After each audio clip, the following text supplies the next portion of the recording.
Mabuting balita. Lucas 20:27-40.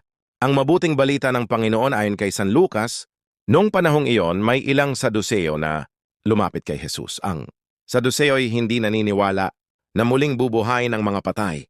Guro, anila, naglagda po si Moises ng ganitong batas para sa amin.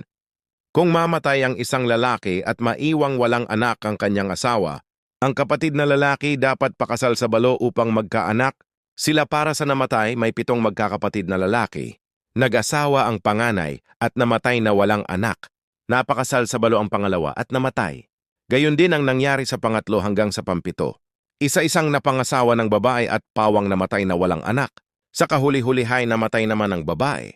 Sa muling pagkabuhay, sino po sa 7 ang kikilalaning asawa niya yamang napangasawa niya silang lahat?